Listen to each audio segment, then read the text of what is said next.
오늘 하나님께서 우리에게 주시는 말씀은 사도행전 20장 1절에서 12절까지 말씀입니다. 소요가 그침에 바울은 제자들을 불러 권한 후에 작별하고 떠나 마게도냐로 가니라.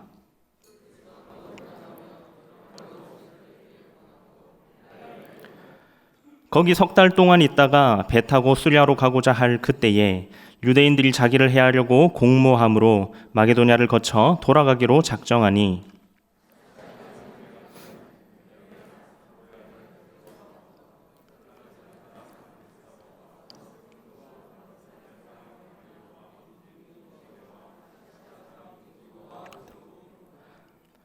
그들은 먼저 가서 드로아에서 우리를 기다리더라.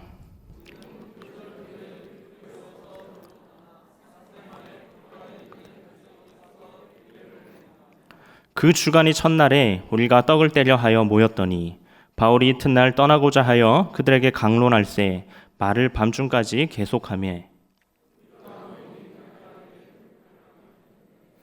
유도고라 하는 청년이 창에 걸터 앉아 있다가 깊이 졸더니 바울이 강론하기를 더 오래 하매 졸음을 이기지 못하여 3층에서 떨어지거늘 일으켜 보니 죽었는지라.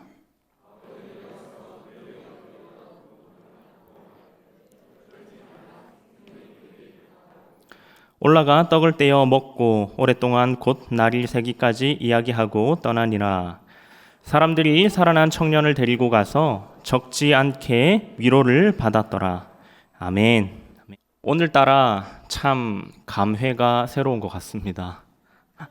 지난 이 3년여간의 시간은 감히 제가 비교하자면 저에게는 마치 광야와 같은 시간이었습니다. 마치 하나님께서 그 구약의 이스라엘 백성들을 낮추시고 오직 하나님만을 바라보게 하시기 위해서 광야에 보내셨던 것처럼 저 또한 하나님께서 낮추시며 오직 하나님만을 의지하라는 의미로 제게 주신 시간이라 저는 여기고 그 시간을 귀하게 잘 보냈던 것 같습니다. 덕분에 이 3년여간의 이 기간 동안 참 많은 것을 느끼고 깨달을 수 있었는데요. 특별히 제가 정말 감사했던 것은 성도님들이 진심으로 저를 위로하고 격려해 주셨다는 데에 있습니다. 당사자는 그걸 느끼거든요. 지금 이 위로가 그냥 하는 말인지 아니면 진짜 진심으로 저에게 공감하시면서 해주시는 말인지. 진심으로 마치 부모가 자녀를 격려하듯이 진심으로 격려해 주셨기에 저는 큰 힘을 낼 수 있었고 지금까지 잘 버틸 수 있었던 것 같습니다. 전도사 때에 성도님들의 뜨거운 관심과 사랑을 담임 목사님과 부목사님들을 제끼고 제가 받기가 참 어려운데 그럼에도 불구하고 제가 성도님들의 큰 관심과 사랑을 받을 수 있었던 좋은 경험과 기회라고 생각하고 앞으로의 사역을 더욱더 열심히 해야 되겠다. 받은 사랑을 잘 실천하며 살아야 되겠다. 또 다짐하는 그런 기회가 되었습니다. 그리고 이 경험이 더 감격스럽게 되는 것은 제가 경험했던 이 모습이 지금 제가 말씀을 전할 오늘 본문에서도 동일하게 등장하고 있는 내용이기 때문입니다. 성도가 성도를 빈말이 아닌 진심으로 마치 아버지와 같은 마음과 사랑과 긍휼의 모습으로 교회를 섬겼더니 교회가 큰 위로를 받고 더욱 든든히 세워져 갔다. 바로 그 모습이 오늘 본문에서 등장하고 있기 때문입니다. 오늘 본문을 통하여서 성도를 섬길 때에 어떤 마음으로 우리가 섬겨야 할지, 그리고 그렇게 섬겼을 때에 하나님의 교회가 어떻게 든든히 세워져 가는지를 우리가 함께 보고 주의 교회를 든든히 세우기 위해 우리가 어떻게 해야 할지를 함께 고민하고 결단하는 그런 귀한 시간 되시기를 소망합니다. 오늘 본문 말씀은 바울의 3차 전도 여행의 내용을 기록하고 있는데요. 누가는 이 바울의 여행 경로에 대해서는 간단하게 기록을 하다가도 이렇게 오늘 본문에 나오는 이 두 가지 사건에 대해서는 비교적 상세하게 기록하고 있습니다. 하나는 우리가 살펴볼 이 드로아에서의 유두고 사건이며 나머지 하나는 에베소 교회 장로들을 불러 작별을 하는 사건입니다. 누가는 이 두 사건에 초점을 맞추어 바울이 어떤 자세로 목회에 임하고 있는지 그리고 어떤 각오로 그 복음을 전했는지를 우리에게 전하고 있는 것입니다. 특별히 사도였던 바울의 역할을 한번 고려해 볼 때에 복음 전파자들이 어떤 자세와 각오로 교회를 섬겨야 하는지에 대해 교훈을 얻을 수 있습니다. 우리 함께 드로아의 유두고 사건을 살펴보면서 우리 오늘 말씀을 더욱더 깊이 살펴보기를 원합니다. 먼저 잠시 지난주 복습을 하면요, 사도 바울은 에베소에서 3년 가까이 복음을 전파하였습니다. 그곳은 아시아의 중심지로서 많은 사람들이 왕래가 있었던 요충지였습니다. 그렇기에 많은 사람들이 바울의 복음을 접할 수 있었고 하나님께로 돌아왔습니다. 그러나 아데미 신상을 만들어 파는 사람들이 일으킨 그 소동으로 인해서 바울은 더 이상 에베소에서 복음을 전파할 수 없는 상황이 되었습니다. 그렇기에 바울은 이제 에베소를 떠나 마게도냐로 떠나게 되는 것입니다. 오늘 본문 1절입니다. 소요가 그침에 바울은 제자들을 불러 권한 후에 작별하고 떠나 마게도냐로 가니라. 제가 서론부에 오늘 말씀을 통하여서 바울의 자세와 그리고 각오가 무엇인지 살펴보자 했었는데 오늘 본문 1절부터 그 핵심 단어가 등장하고 있습니다. 오늘 1절은 제자들을 불러 권하였다라고 기록하고 있습니다. 파라클레시스라는 이 헬라어 단어는 하나님께서 장차 오실 성령님을 가리킬 때 사용했던 바로 그 단어입니다. 이 단어는 권면하다 혹은 상담하다, 수정하다는 뜻으로 번역되기도 하는데요. 이 단어는 두 가지 개념을 포함하고 있습니다. 첫 번째는 대화의 개념으로 이는 진리의 가르침을 전한다라는 의미를 가지고 있고요. 나머지 하나는 공감의 개념으로 진심 어린 관심에서 나오는 충고와 격려의 내용을 포함하고 있는 것입니다. 즉, 정리를 하면 이 단어는 진리의 말씀을 가지고 그리고 진심 어린 공감을 통하여서 위로하고 격려할 때 사용되는 표현이 바로 권하다라는 표현인 것이죠. 그러므로 이 본문에서 우리가 그냥 제자들에게 권했다, 뭐 해라, 뭐 이렇게 그냥 단순히 권했다라는 의미가 아니라 지금 바울은 제자들에게 진심으로 공감하고 그리고 위로하고 그들을 격려하고 있음을 본문 시작부에서 밝히고 있는 것입니다. 사랑하는 성도 여러분, 자칫 그냥 넘어갈 수도 있는 오늘 이 본문의 표현이 더 의미가 있는 이유는 이 말을 하고 있는 바울의 상황이 녹록치 않다라는 데 있습니다. 바울은 지금 이 말을 성경의 표현대로 소요가 그친 후에 제자들에게 하고 있습니다. 큰 소동을 겪고 쫓겨나며 그리고 도망치며 자신이 하고 있었던 이 복음 사역이 제대로 마무리되지도 않았던 바로 그 시점에 다른 지역으로 가야 되는 바로 그 상황인 것이죠. 누구보다도 화가 나고 그리고 낙심되어도 모자랄 판에 지금 바울은 그의 제자들을 진심으로 위로하고 격려하고 있는 모습을 보여주고 있는 것입니다. 이어지는 본문에서도 1절의 내용이 계속해서 이어집니다. 2절, 3절입니다. 그 지방으로 다녀가며 여러 말로 제자들에게 권하고 헬라에 이르러 거기 석 달 동안 있다가 배 타고 수리아로 가고자 할 때 그때에 유대인들이 자기를 해하려고 공모함으로 마게도냐를 거쳐 돌아가기로 작정하니. 바울은 자기가 이전에 복음을 전했던 그 지역들을 다시 돌아보면서 역시 이곳에서도 권면을 하였습니다. 그렇게 헬라에 이르던 바울은 수리아로 가고자 했으나 유대인들의 공모로 인하여 어쩔 수 없이 마게도냐로 목적지를 틀었어야 됐던 것입니다. 어떻게 바울은 이러한 상황에서조차 제자들을 위로하고 권면할 수 있었을까요? 이는 바울이 세웠던 그의 목회의 사역 방침에 있었습니다. 바울은 교회 공동체에 대하여 아버지와 같은 마음으로 임하였습니다. 다메섹 도상에서 그리스도를 만난 이후 바울은 누구보다도 그리스도의 긍휼과 사랑을 피부로 느꼈던 사람입니다. 그렇기에 자신이 받았던 그리스도의 사랑을 자기 자신의 방법과 모습을 통하여서가 아닌 바로 그리스도의 방법대로 전하기를 각오했던 것이며 그 사랑의 방법이 바로 아버지의 마음, 진심으로 걱정하고 공감하고 위로하고 격려하며 권면하는 모습이었던 것입니다. 그렇다면 성령 받은 우리들은 어떻게 해야 될까요? 우리들은 사도가 아니니까 그냥 주는 사랑을 받기만 하면 되는 것일까요? 아닙니다. 우리 함께 사도행전 1장 8절 잘 알고 계실 겁니다. 사도행전 1장 8절에서 오직 성령이 너희에게 임하시면 너희가 권능을 받고 예루살렘과 온 유대와 사마리아와 땅끝까지 이르러 내 증인이 되리라 하시니라. 아멘. 이 사명을 우리에게 주셨습니다. 그리고 이 말씀에서 무엇이라 하십니까? 오직 성령을 받으면. 우리는 지금 성령이 내주하시는 성령 공동체로서 이 자리에 있는 줄로 믿습니다. 우리에게 성령이 임했으니 우리는 바로 우리 앞에 읽었던 그 말씀대로 그리스도의 능력이 있는 증인이 다 됩니다. 우리는 성령 받은 주의 증인으로서 이 땅 위에서 우리가 본 것을 가감없이 전하는 그리스도의 복음 전파자가 되어야 할 것입니다. 그렇기에 우리는 그리스도의 복음 전파자로서 바로 오늘 본문에서의 바울의 모습을 보고 배워야 할 의무가 있는 것입니다. 우리 공동체를 진심으로 사랑하는 복음 전파자들 되시기를 소원합니다. 우리 공동체를 전심으로 내 몸과 같이 아끼는 복음 전파자들 되시기를 소원합니다.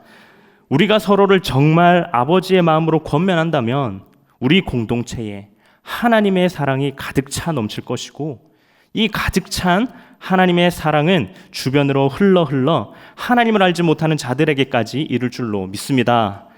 다른 것이 아닌 권면의 마음으로 우리에게 맡겨진 사명을 감당하기를 소원하는 모든 성도님들 되시기를 주님의 이름으로 축복합니다. 아멘. 이제 우여곡절 끝에 바울은 드로아에 이릅니다.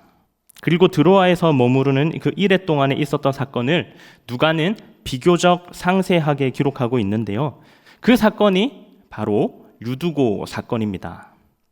유두고 사건의 교훈이 무엇입니까? 유두고 사건을 통해서 우리는 두 가지 교훈을 얻을 수 있는데요. 설교자와 성도들이 한 가지씩 교훈을 얻을 수 있습니다. 먼저 유두고가 3층에서 떨어졌잖아요. 그래서 지금 여기가 2층이니까 중층으로 가서 말씀을 듣는 성도님들 앞으로는 내려오시라 라는 성도들에게 주시는 그런 말씀이고, 또 설교자에게는 유두고가 졸다가 떨어졌지 않습니까? 근데 말씀이 길었대요. 말씀이 길어서 성도가 낙심해서 떨어졌으니 설교자들은 설교를 짧게 하라 라는 그런 의미일까요? 아니겠죠. 그냥 단순한 하나의 사건으로 생각할 수도 있는, 그저 그냥 성도가 죽었다가 하나님의 능력으로 다시 되살아났다라는 그냥 단순한 해프닝 같은 그런 사건으로 우리가 받아들이고 그냥 넘어갈 수도 있는 이 유두고 사건의 내용은 사실상 굉장히 중요한 의미를 내포하고 있습니다. 왜냐하면 이 본문이 단순히 유두고가 죽었는데 살아났다라는 이런 얘기만을 하는 것이 아니라 이 스토리의 내용을 통하여서 바로 공예배의 세 가지 원리를 우리가 깨달을 수 있게 하기 때문입니다. 공예배의 이 원리들 오늘 특별히 이 세 가지로 우리에게 제시하고 있는데요. 공예배의 원리 첫 번째는 주일에 성찬의 교제가 이루어졌다는 것입니다. 오늘 유두고 사건의 시점이 언제일까요? 본문 7절입니다. 그 주간에 첫날에 우리가 떡을 떼려 하여 모였더니, 몇 가지 논쟁이 있지만 유대식이 아닌 로마식 날짜를 따라가 보면 그 주간의 첫날은 바로 주일에 해당합니다. 그렇다면 이들이 왜 주일에 모였을까요? 오늘 본문에서는 그 첫날에 우리가 떡을 떼려 하여 모였다라고 목적을 분명하게 말을 해주고 있습니다. 이를 통하여서 당시 드로아 교회는 주일에 떡을 떼며 교제하는 모습이 통상적이고 그리고 규칙적인 관습이었음을 우리에게 보여주고 있습니다. 이것이 꼭 지금 우리가 행하는 성례인 이 성찬식이라기보다는 성찬식과 더불어 식탁의 교제가 있었음을 우리에게 알려주고 있는 것입니다. 그러므로 성도의 식탁 교제는 우리가 선택을 하고 말고 취사 선택의 영역이 아니라 공예배의 일환이라는 사실을 우리는 바로 이 말씀에서 발견할 수 있는 것입니다. 그리고 공예배의 원리 두 번째는 식탁 교제 외에 긴 설교가 있었다라는 사실입니다. 본문 7절 후반부에 이렇게 기록되어 있습니다. 그들에게 강론할세 말을 밤중까지 계속하매. 누가는 12절에서도 강론하다라는 단어를 사용하는데 이는 단순히 바울이 설교를 굉장히 길게 했다라는 것만을 의미하지는 않습니다. 이 강론하다라는 단어는 헬라어 디알레고마이라는 단어인데 이는 단순히 혼자서 일방적으로 말을 하는 것이 아니라 이야기를 하고 그리고 또 상대방도 이야기를 하는, 즉 토론의 형식의 의미입니다. 그러므로 이 표현을 통하여서 우리는 이 긴 설교 시간이 바울이 혼자서 연설하는 시간이 아니라 그 설교를 주고받는 일원으로서 성도들이 함께 참여하고 있었음을 우리에게 가르쳐주는 것입니다. 만약 이 시간이 바울이 혼자서만 웅변하듯이 일방적으로 말을 했던 시간이었으면 어땠을까요? 본문 7절 후반부에 바울은 말을 밤중까지 계속하였고 9절에 바울이 강론하기를 더 오래 하였고 11절에 오랫동안 곧 날이 새기까지 이야기를 하였다라고 설교가 굉장히 길었다라는 것을 3절에 걸쳐서 우리에게 말을 해주고 있습니다. 이렇게까지 길게 혼자서만 얘기하는데 과연 불평이 한마디도 나오지 않았을까요? 바울이 날이 셀 때까지 강론하여도 불평 불만이 나오지 않았던 이유는 저 긴 시간 동안 설교자와 성도가 함께 그 설교 시간에 참여하였기 때문입니다. 우리는 보통 설교를 듣는다라는 개념으로 이해합니다. 설교자가 말하고 나는 그냥 듣기만 하고. 하지만 그것이 아니라 설교자는 전심으로 말씀을 선포하는 것이고 성도는 그 선포되는 말씀을 믿음으로 받고 화답하는, 함께 설교 시간에 참여하는 모습이 진정한 공예배의 모습이다, 공예배 설교 시간의 모습이다라는 사실을 바로 오늘 본문을 통하여 우리에게 알려주고 있는 것입니다. 그리고 공예배의 원리 3번째는 이 공예배의 목적이 하나님의 능력으로 성도가 화목하게 하는 데 있다라는 것입니다. 바울은 마음이 급했습니다. 왜냐하면 드로아에 있을 시간이 부족했기 때문입니다. 본문 7절에 보면 그 주간이 첫날에 우리가 떡을 떼려 하여 모였더니 바울이 이튿날 떠나고자 하였다라고 말을 하고 있습니다. 이제 떠나야 할 시간이 다가왔기에 바울에게는 시간이 많지 않았습니다. 시간이 없기에 바울은 밤을 새워서라도 복음을 전하고자 하는 열망이 굉장히 컸던 것이죠. 한 자라도 더 선포하기 위하여 시간에 쫓기며 말씀을 선포하였습니다. 그런데 그러던 가운데 사단이 일어납니다. 9절입니다. 유두고라 하는 청년이 창에 걸터 앉아 있다가 깊이 졸더니 바울이 강론하기를 더 오래 하매 졸음을 이기지 못하여 3층에서 떨어지거늘 일으켜보니 죽었는지라. 당시 상황을 한번 상상해 봅시다. 사람들이 빽빽히 모인 곳에 한창 말씀 선포가 이루어지고 있는 바로 그 현장에서 사람이 떨어져 죽었습니다. 이때 가장 현명한 상황 대처는 무엇일까요? 시간이 촉박하니 일단 죽은 자는 내버려 두고 남은 말씀을 마저 다 선포해야 할까요? 아니면 사람이 죽었으니 말씀이고 뭐고 일단 이 일을 수습하기 위해서 예배를 종료해야 할까요? 오늘 바울은 가장 현명한 모습을 보여주며 공예배의 목적을 분명히 보여줍니다. 본문 10절입니다. 바울이 내려가서 그 위에 엎드려 그 몸을 안고 말하되 떠들지 말라 생명이 그에게 있다 하고. 바울은 즉시 강론을 멈춥니다. 그리고 유두고에게 다가가 죽은 그를 다시 살립니다. 한간에는 유두고가 잠시 기절했다 깬 것이 아니냐라는 말이 있지만 이 책을 기록한 사람이 누가였고 그 누가의 직업은 의사였습니다.